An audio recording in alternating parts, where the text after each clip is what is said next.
Monsieur Tian, je vous pardonne pour cette confusion, Monsieur Tian. Le maire de Marseille, qui certainement, au-delà de ces murs, nous écoute, doit être contrit quand même, parce que votre majorité, Monsieur Tian, votre groupe, Monsieur Morenne, manque à tous ses devoirs.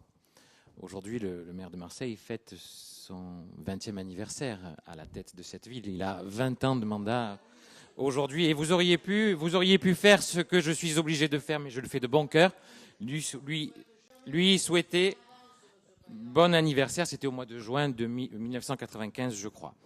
Monsieur le maire, mesdames, messieurs les conseillers, les comptes administratifs de notre collectivité se suivent et se ressemblent. Mais celui-là a, j'imagine, une saveur particulière pour monsieur le maire, dont je viens de le dire, va fêter cette année un double jubilé. C'est l'année de tous les jubilés. Mais depuis quelques années, mes chers collègues, les comptes administratifs décrivent tous une même tendance, celle d'un déséquilibre financier qui mène toujours à l'augmentation des impôts. Ici même, il y a un an, à l'occasion du vote du compte administratif de 2013, nous annoncions avec quelques mois d'avance l'augmentation des impôts que vous allez réaliser en 2015. Et quelle augmentation d'impôts? Suppression des abattements, hausse de la taxe d'habitation, hausse de la taxe foncière. Vous avez voté 225 €, Monsieur Blum, d'augmentation par foyer marseillais. Vous, qui vous étiez engagé à ne pas augmenter les impôts. Marseille sera l'année prochaine la grande ville la plus chère de France en matière de taxes d'habitation. C'est un très mauvais signe pour tous les jeunes, pour les salariés, pour les entrepreneurs, Monsieur Blum, que vous venez de stigmatiser, qui souhaitent s'installer dans notre ville et qui constatent que les impôts sont très élevés, alors que les services rendus, je pense, Madame Casanova, aux écoles, aux crèches, aux équipements sportifs, bien sûr, aux culturels, qui ne sont pas forcément à la hauteur des enjeux et des attentes de la deuxième ville de France. Aujourd'hui, bien malheureusement, je peux d'ores et déjà vous dire qu'il y aura d'autres augmentations d'impôts avant la fin de la mandature. Pourquoi ? Parce qu'en dépit des mesures d'économie que vous avez décidées pour le budget 2015, mesures d'économie, Monsieur Blum, que nous saluons, notre collectivité est incapable d'autofinancer ses investissements. Autrement dit, monsieur, nous finançons nos investissements par de la dette. Je ne prendrai que quelques chiffres très révélateurs. Fin 2013, notre épargne nette à laquelle vous venez de faire référence, c'est-à-dire l'épargne qui nous permet de financer les nouveaux investissements, était encore de 57 millions d'euros. Fin 2014, notre épargne nette est négative, Monsieur Blum, de 69 millions d'euros. Monsieur le maire, si je suppose que vous me répondrez et que vous contesterez dans quelques instants ces chiffres, je crois que mon analyse financière semble incontestable, car dans les comptes que vous nous demandez d'approuver, vous utilisez tout de même un artifice comptable, et j'y reviendrai plus tard. Pour ce qui est de l'exécution budgétaire de 2014, le bilan, c'est une dette qui a dépassé les 2 milliards d'euros d'ici fin 2014. Une dette colossale et qui coûte chaque année 55 millions d'euros de frais financiers à la ville. Une baisse de 59 millions d'euros des investissements entre 2013 et 2014, soit 21% d'investissements en moins. C'est donc 55 millions d'euros de frais financiers à comparer à 59 millions d'euros d'investissements en moins. 59 millions d'euros en moins, à comparer aux 30 millions d'impôts en plus que vous avez décidé cette année. 30 millions, c'est déjà beaucoup. C'est déjà trop, mais peut-être insuffisant pour rétablir durablement les équilibres de la ville. Pourtant, il existe des alternatives à l'augmentation des impôts des Marseillaises et des Marseillais, sans être exhaustif. C'est tout d'abord la voie des économies à réaliser dans l'organisation et la gestion des services municipaux. Nous soutenons cette démarche que vous avez commencé à engager et que vous avez entreprise. Et nous la soutiendrons à l'avenir, dès lors qu'elle ne portera pas atteinte à la qualité du service public municipal. Autre voie, c'est augmenter les recettes d'exploitation du domaine. Et c'est par exemple le paiement par l'OM du juste prix de la mise à disposition du stade Vélodrome. Les experts ont fixé le juste prix à 8 millions d'euros par an. Et nous en sommes encore loin, encore très loin. Alors cela va sans dire parce que ça risque de m'être répondu. Il n'y a pas de problème avec l'OM ici dans le groupe. Tout le monde aime l'OM, tout le monde est supporter de l'OM. Non, mais la société qui gère l'OM, c'est autre chose. La société qui gère l'OM, d'ailleurs, et M. Tian ne me contredira pas, je la félicite parce qu'elle a très bien défendu ses intérêts. Et qu'est-ce que j'aurais aimé que la ville de Marseille défende aussi bien les intérêts des contribuables que ce que l'OM a défendu ses propres intérêts. J'aimerais qu'elle fasse payer, j'aurais aimé que nous fassions payer le juste prix pour l'usage d'un patrimoine qui appartient à tous les Marseillais. Nous aurions aimé que le risque de l'industrie sportive, c'est-à-dire l'indexation des impôts des Marseillais sur les résultats de l'Olympique de Marseille, ne repose pas sur les épaules du contribuable. Et pourtant, ce n'est pas le choix que vous avez fait.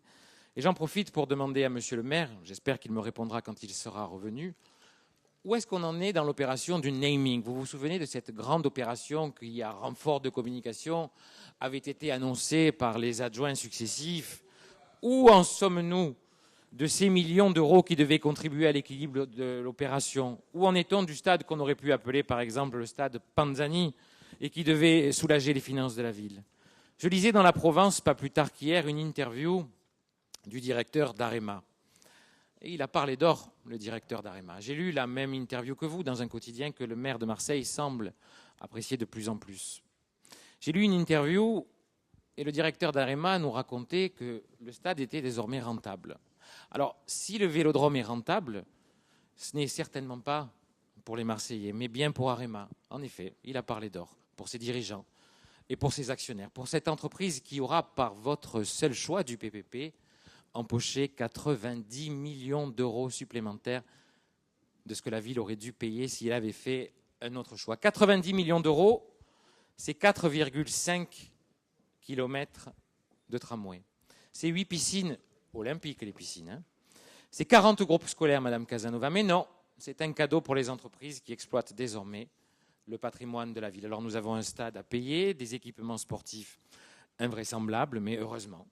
En plus du stade de l'Or, cher au directeur de cabinet de Monsieur le maire, qui se joue sans équipe, nous avons réussi à investir des millions d'euros dans notre patinoire olympique. Tout ne va pas si mal. Enfin, autre piste de redressement des finances, et c'est là que je pense que vous devriez placer tous vos espoirs. C'est le soutien tant attendu du conseil départemental des Bouches-du-Rhône. Pendant des années et des années, votre majorité nous a répété et encore répété, à coups d'images, à coups de menton, que le Conseil général des Bouches-du-Rhône ne faisait rien pour la ville de Marseille, que la majorité socialiste mettait à genoux cette ville si pauvre et que cette institution si riche, fermait les yeux sur le déclin de cette jolie ville. Eh bien, vous demanderez à Monsieur le maire, derrière ces murs, qu'il a désormais, c'est sa majorité qui gère le conseil départemental. Eh bien, puisque vous êtes si prompt à me répondre, je sais que vous ne manquerez pas de demander à la majorité du conseil départemental de joindre à votre parole leurs actes.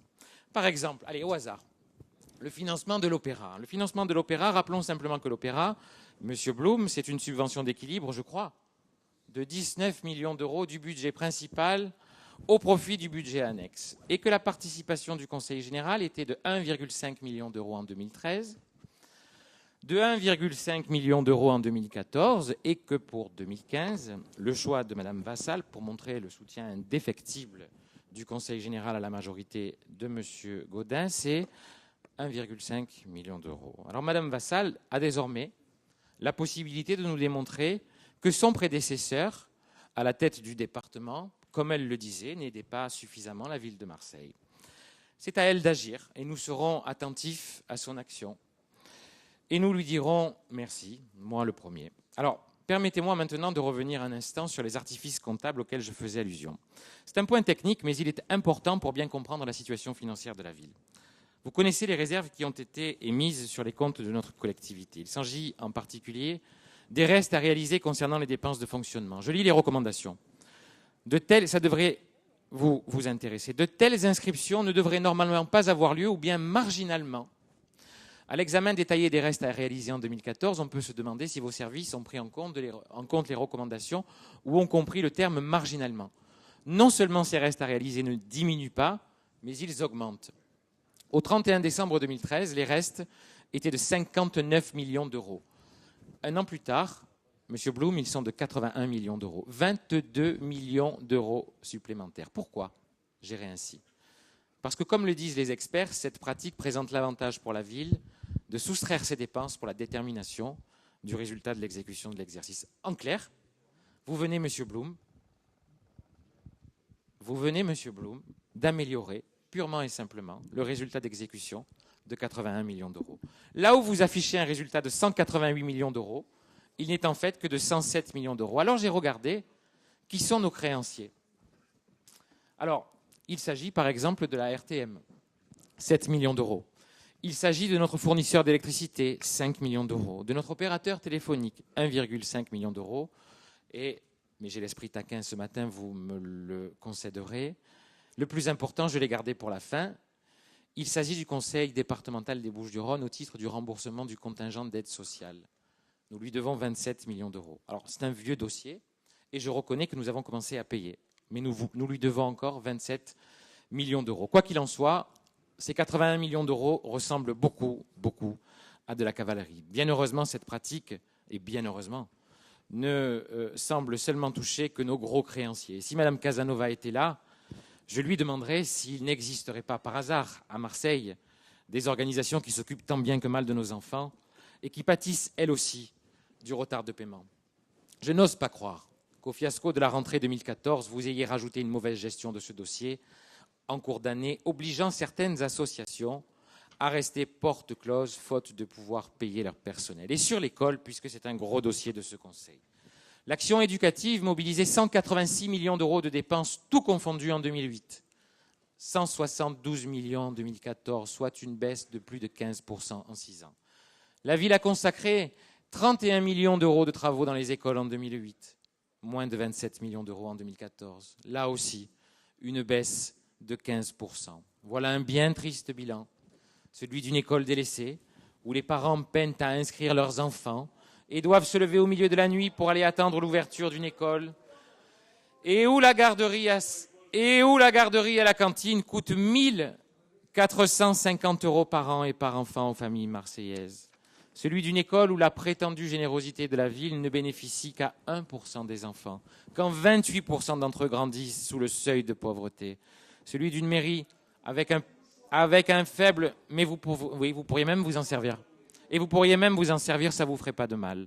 Celui d'une mairie sans projet pédagogique. Celui enfin d'une mairie qui exclut certains de ses enfants au prétexte qu'un de leurs parents est chômeur, Monsieur Gilles. Pour conclure, je posais déjà la question l'année dernière et je sais que votre président de groupe ou vous-même vous ferez un plaisir de me répondre. Mais je la reposerai probablement l'année prochaine. Comment, vu la situation financière de la ville, vous allez financer? Eh oui, parce que vous aviez fait des annonces là. Alors vous avez gagné, mais vous avez fait des annonces. Alors, comment vous allez financer maintenant le téléphérique, on l'attend, le pont transbordeur, le futuroscope de la Méditerranée, le technopole de la mer, la grande aréna au Cap Pinède que vous aviez promis aux Marseillais sans augmentation d'impôts. Sans augmentation d'impôts. Alors je le disais en introduction, ce compte administratif, c'est le 20e du maire en tant que maire et c'est quasiment son 50e au sein de cette Assemblée. Et quoi qu'il se passe, je vais m'adresser à lui. Finalement, cette majorité ne compte pas si mal. J'ai l'impression de m'être trompé. Ils arrivent à compter à l'envers de 5 à 0. C'est déjà pas mal.